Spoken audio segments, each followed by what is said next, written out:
Okay, so welcome to the cake shed. Today I'm going to show you how to make the perfect lemon drizzle cake. It's one of the easiest cakes to make and it always comes out a winner every time. The first thing to do is to turn the oven on. Now you want that at gas mark 4, that's 350 Fahrenheit or 180 degrees centigrade. So mine's a gas oven, so on it goes at gas 4. Next, your cake tin. You want a spring form cake tin, not a regular sandwich tin. Spring form, it's got the clip here, and that inner plate just sits in. You can let it drop and tighten it. This is a 20 centimetre tin or 8 inches. And most important is to grease and line the cake tin. The easiest way to do this is to take a piece of greaseproof paper and your butter. Just put a little bit of butter on the greaseproof paper, spread it in, and now just wipe it round the inside of the tin. You can be quite rough with this, it doesn't have to be precise. You're just trying to get an even covering of butter over the tin. Then you take another piece of greaseproof paper. I like these pre-cut ones because they fit the tin size so easily. In it goes into the bottom, so it sticks nicely where you've put the butter in. And then you want to line the sides as well. And again, I use the pre-cut ones because it makes life so much easier. In it goes, and hopefully will stick to the butter you put on the side of the tin.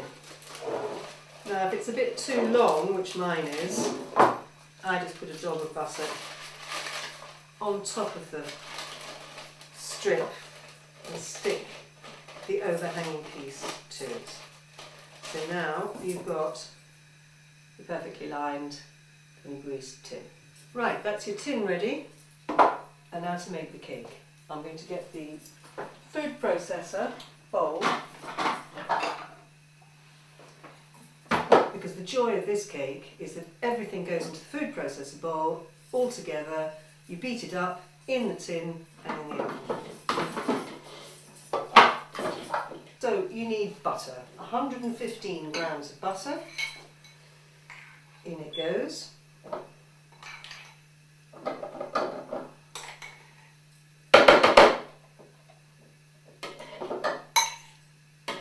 And you need sugar. And for that you need 250 grams of sugar.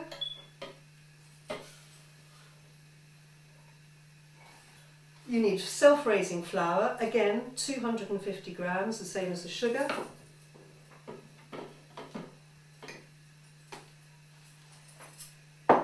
And you need a heaped teaspoonful of baking powder, which you just sprinkle in over the top. Now, next your eggs. You need 3 eggs. I like to use free-range organic eggs, but any eggs obviously is fine. Straight into the bowl.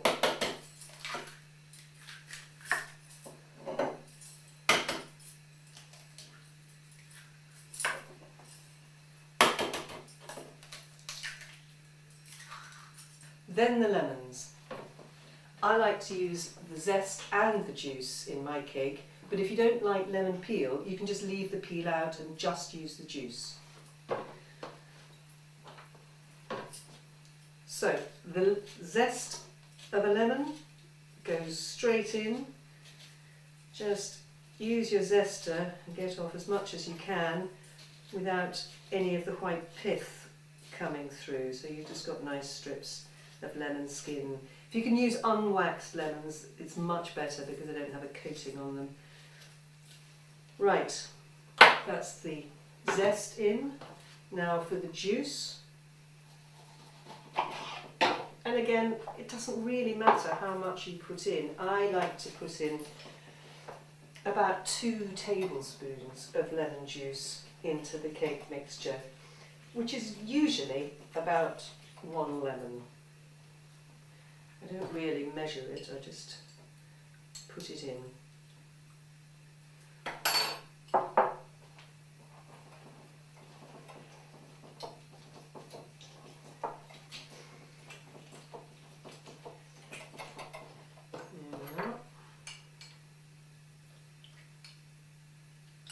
Finally, the milk. You need 6 tablespoons of milk, and I do measure this because you don't want it to be too sloppy. So that's 1, 2, 3, 4, 5, 6. That's all. Now I'm going to beat this all together for 2 minutes in the food processor.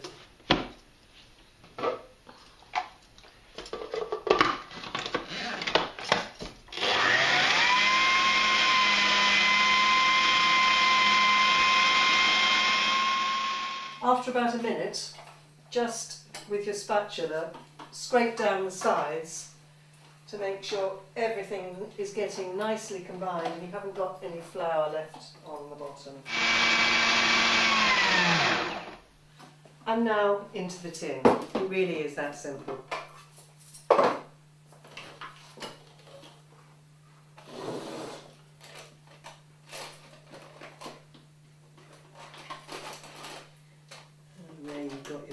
Lovely lemony coloured, lemon smelling cake mixture. You can see it's quite runny, but not completely liquid. Just make sure you get all the nice bits of lemon zest that stick to the blade off and in. And the last bits from in the bowl.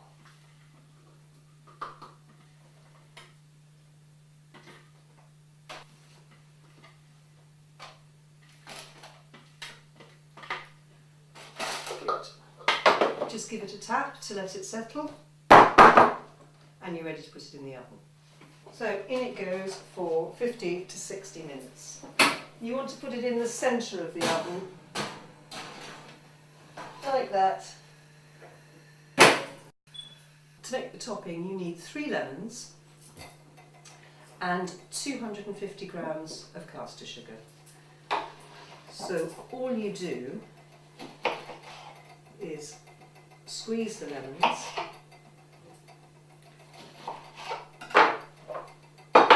into, I like to use a measuring jug because it's easy, but you can put the lemon juice and the sugar into anything that's big enough to hold them all.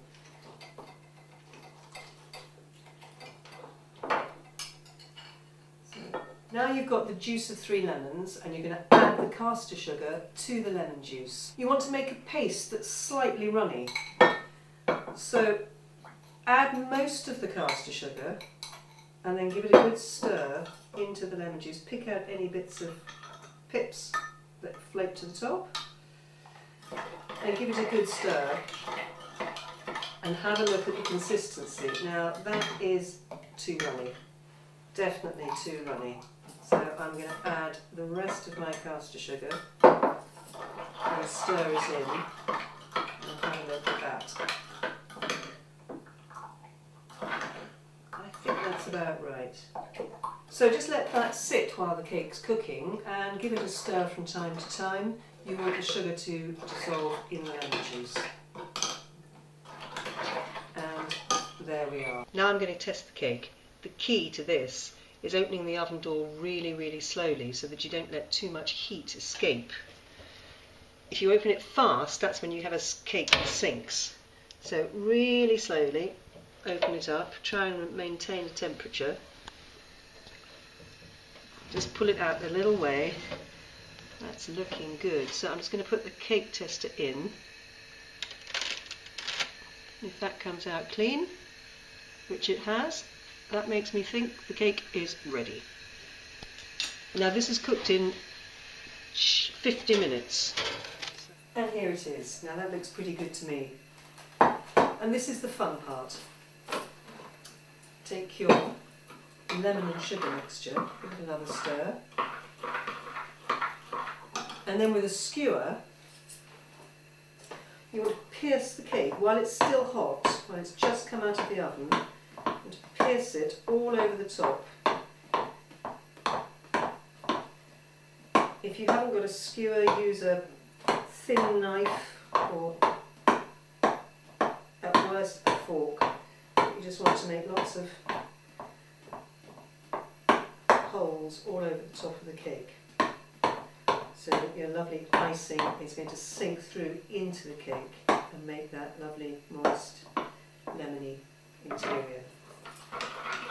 So on with the lemon drizzle. You can spoon it on or you can pour it on. I like to do a bit of both. Just make sure as you go that it's sinking into the cake through those holes that you made.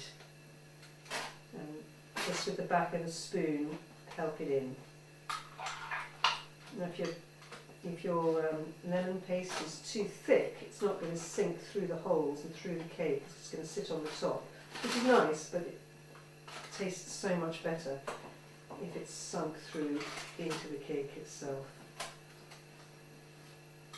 So, if you don't think it's going through fast enough, you can make a few more holes with your skewer, because you're not going to see these really once the cake's cold and the icing's crispy on top.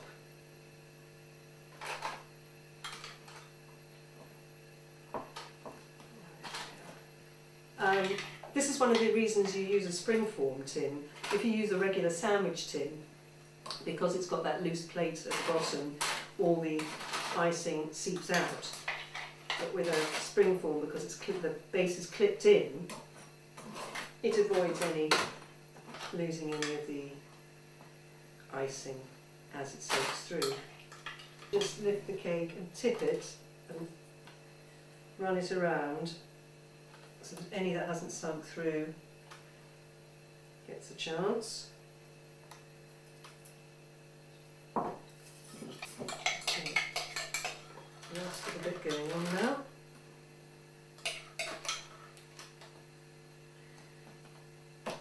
And again, pushing it through with the back of the spoon into the cake.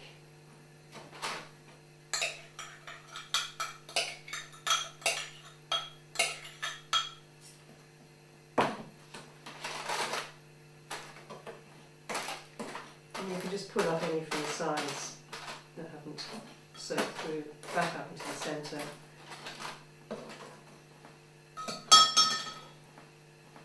Give it a swirl like that, just to use up all the icing.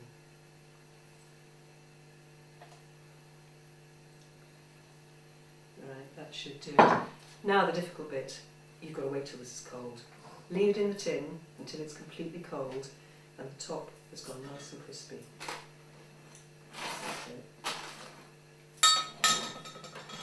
Go and have a cup of coffee while you're waiting. So now the moment of truth. Just unclip your springform tin. Take that off. Unwrap your paper. Then with a fish slice or a spatula, just get that underneath the paper that's still on the bottom if you can. And lift your cake onto a plate.